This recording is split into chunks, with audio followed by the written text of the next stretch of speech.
Today I'll be reading from St. Luke, 15th chapter, starting at the 11th verse, the parable of the prodigal son.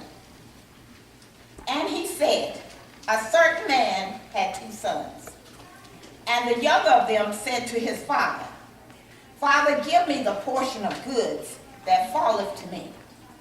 And he divided unto them his living.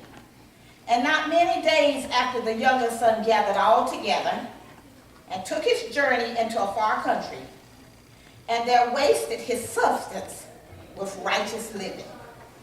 And when he had spent all, there arose a mighty famine in the land, and he began to be in want. And he went and joined himself to a citizen of that country, and he sent him into his fields to feed swine. And he would fain, having filled his belly with the husk that the swine did eat, and no man gave unto him.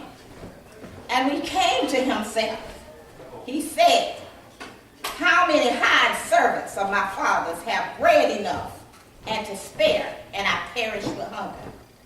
I will arise and go to my father, and will say unto him, Father, I have sinned against heaven and before thee, and am no more worthy to be called thy son. Make me as one of thy hired servants. And he arose and came to his father. But when he was yet a great way off, his father saw him and had compassion, and ran and fell on his neck and kissed him.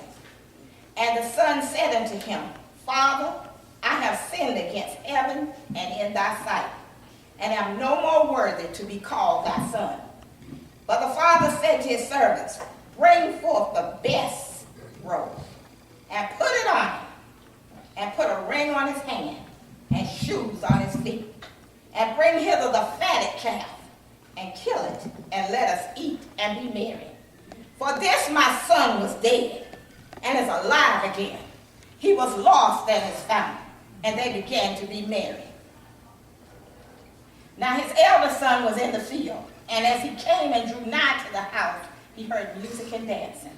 And he called one of the servants and asked what these things meant. And he said unto him, thy brother is come, and thy father has killed the fatted calf, because he has received him safe and sound. And he was angry, and would not go in. Therefore came his father out and entreated him. And he answering said to his father, Lo, these many years do I serve thee, neither transgressed I at any time thy commandment. And yet thou never gavest me a kid, that I might make merry with my friends. But as soon as this thy son was come, which has devoured thy living with harlots, thou hast killed for him the fatted calf. And he said unto him, Son, thou art ever with me, and all that I have is thine. It was meet that we should make merry and be glad. For this thy brother was dead, and is alive again, and was lost, and is found. May the Lord add a blessing to the reading of his word. Coming back home. Amen.